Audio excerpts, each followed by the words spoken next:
Hello guys, আসসালামু আলাইকুম। কেমন আছেন আপনারা? আজকের মতো আজকে একটু তাড়াতাড়ি বেরিয়ে গেলাম, পার্কিং থেকে দেখালাম না। ধরাল্লা যে সরাসরি বাড়ি গিয়ে ঘরের তোর আজ ব্লগখানা বড় বড় হইব।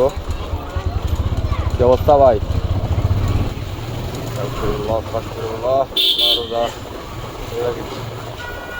আজ সরাসরি বাড়ি গিয়ে আনজারি আগ্রাবাদ আবহাওয়া করে টানি হয়ে যাবে। আর আজকে বুধবার তো আজকে রাজ ডে, বুধবার আর বৃহস্পতিবার রাজ থাকে বেশি। এখন দেখি আল্লাহর নাম করে বাড়া হয় কিনা, লাইনে দিয়ে দেখতেছি তো আল্লাহ দিলে বাড়া হচ্ছে। আসি মাত্র দেখলো একজন একটা বাড়া নিয়ে যাচ্ছে মনে হয়। এগুলো ভাই আগ্রাবাদের অবস্থা। দুপুরবেলা আসি বসে আছি, এখনো ভাড়া পাইলাম না, প্যাসেঞ্জারও পাইলাম না। রাস্তাঘাট হাতে রাখেন, তারপরও অবশ্যই ভাড়া একটা পাইলাম দীর্ঘ আধা ঘন্টা বসে থাকার পরে। তাই এটা নিয়ে দিঘার মার্কেট নামা দিয়ে আবার ব্যাক করবো। অবশ্যই ফার্স্ট ফুড পাই গেলাম আগ্রাবাদ থেকে দিঘার মার্কেট, বাজার দিঘার মার্কেট।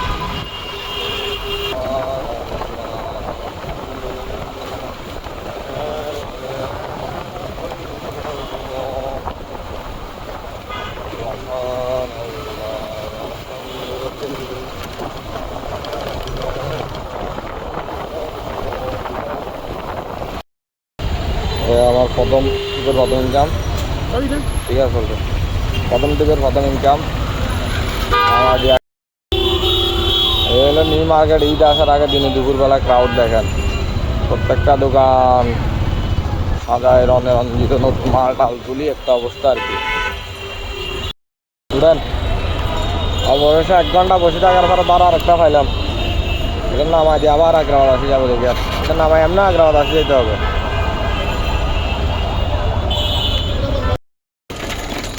সেকেন্ড টিকিট টাকা 80 টাকা, 2টা টিপ মারলাম 2 ঘন্টায়। 3 নাম্বার ট্রিপ নিয়ে যাই দিছি এখন।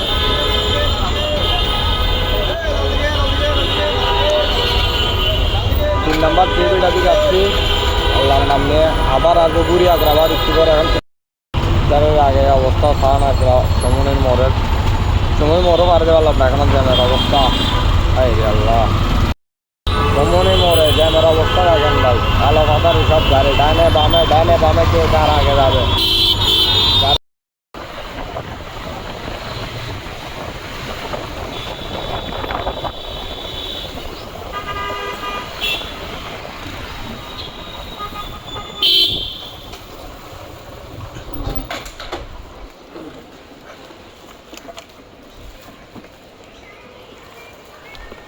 দিয়ে দেন আমার প্লেটে।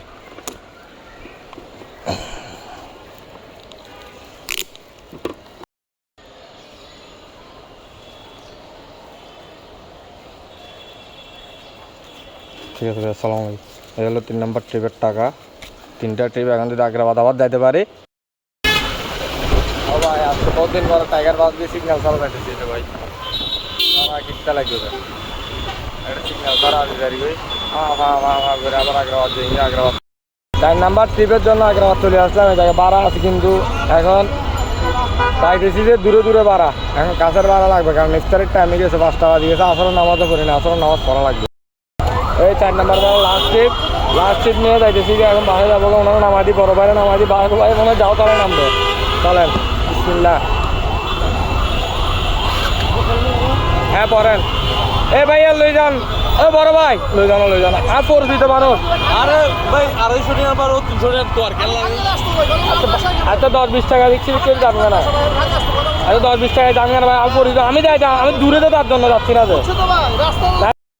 এরও আমার মাসে ইফতার আগে দিয়ে গাড়ির আমি ঠেলে পেট্রোল পাম্প যাইতেছি। পেট্রোল পাম্প যাই, তেল নিব।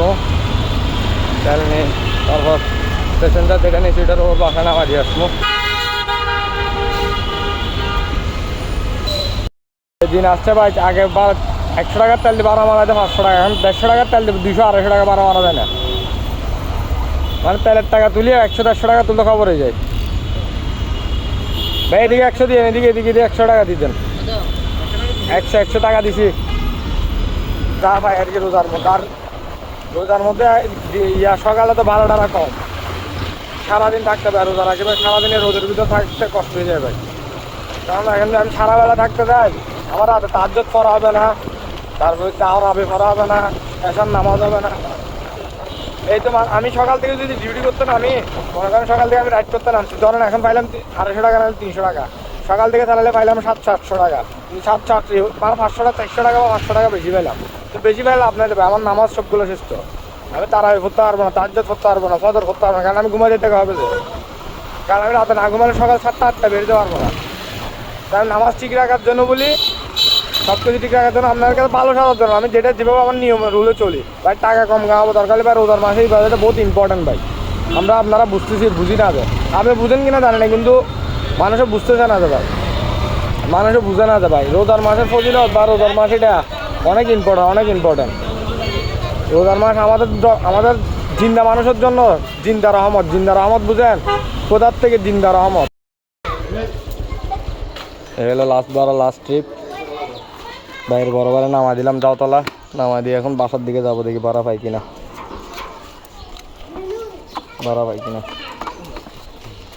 নিজান না বাংটি। ঠিক আছে ভাই, আল্লাহ হাফেজ। কি অবস্থা, আপনার ভালো আছেন? এই হলো আজকের ট্রিপের ভাড়া। এবার কথা বলি শাহবাগীদেরকে নিয়ে। এখন যেহেতু বাংলাদেশ সবচেয়ে বেশি চোখে পড়ে দেশটা তো আমাদের, এখন ভুটান শাহবাগীরা দর্শনকারীদের ধরার জন্য প্রতিবাদের কারণে ওরা ধর্মঘট করতে প্রধান উপদেষ্টার বাসায় গেছে বুঝলাম। তো ওরা যদি অপরাধ নিয়ন্ত্রণের জন্য গিয়ে যদি নিজেরাই অপরাধী হয়ে যায়, তাহলে ওই মানববন্ধনে করে লাভ কী? যে আমার থেকে মানববন্ধন আমি করতে হবে অপরাধবিহীন। আমি যদি ধর্মঘট করতে গেছি, ওইখানে গিয়ে নিজেই অপরাধ হয়ে গেছি, তাহলে ওই ধর্মঘটের দিক থেকে। আর শাহবাগীরা হচ্ছে বামপন্থী ডানপন্থী, ওরা নাস্তিকও বলতে গেলে খারাপ হবে, ওরা নাস্তিকও না ভাই, ওরা হচ্ছে দেশের মধ্যে এখন কি বলতাম, ওরা অন্যায়ের প্রতিবাদ করতে যায়, ঠিক আছে, অন্যায়ের প্রতিবাদ করতে গিয়ে নিজেরা অন্যায় গাড়ি হয়ে গেছে। এই প্রতিবাদের কোনো ভ্যালু নাই, কারো কাছে কোনো মূল্য নাই। এখন দর্শনকারীকে ধরতে পারছে, ধরে নাই, কোনো কিছু করছে শাহবাগীদের কারণে করতে পারে না। ওরা শুধু কয়েকদিন ওদের একটার পর দাবি দেওয়া হয়, কয়েকদিন সমকামী চাই, কয়েকদিন ছেলে পুরুষ হইতে চায়, কয়েকদিন পুরুষ মাইয়া হইতে চাই।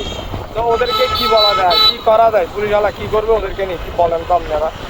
তাইলে বুঝবে, একটু বলেন, আমার কি কমেন্ট করে জানান শাহবাগীরা কি চাই, দেশের কি। ইফতারের আগের রেস, তখন ট্রাফিক চাপ, কখন সিগন্যাল দিবে, আমরা কখন ফাঁস করে টান দিব, সবাই টাকায় এসি ট্রাফিক চাপের দিকে দিতে রেস শুরু, 4 রেস, কে কার আগে যাবে, রেস সোমা উনিও রেস করে, আমি বেরিয়ে গেছি সবার আগে, আমি ফার্স্ট দিকে গেছি, যাও মারা যাবো, যাও।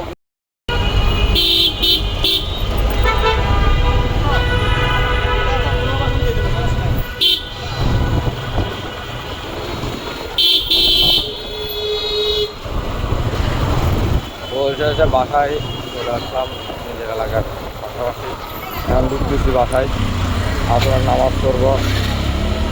এলাকায় ক্রাউড দেখেন, ইফতার বাজারে ক্রাউড, মানুষ ছুটে দিয়েছে, সবাই সবার জন্য ইফতার কিনতে ব্যস্ত, এক একজন ব্যথা কেনার জন্য দূরা। এই হলো এলাকার ভিতরে ক্রাউড, হোলের ভিতরে জ্যাম দেখছেন কি পরিমাণে জ্যাম, হিউজ পরিমাণে জ্যাম। মানুষ এখন তারিখ টাইম তো সবাই ঘরমুখী, যে কার আগে বাসায় যাবে। আমি নিজেও কার আগে বাসায় যাবো সেই চিন্তায় আছি।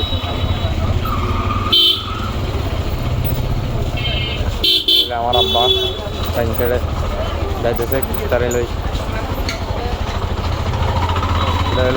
লাল মসজিদ। এই মিনহাস, কি অবস্থা ব্রাদার, ভালো আছো?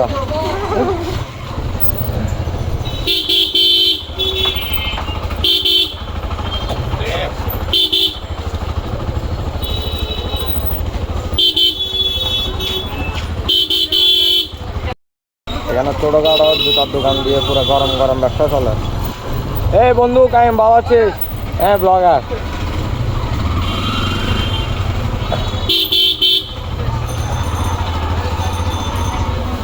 আসি বেচা কিনে না রে,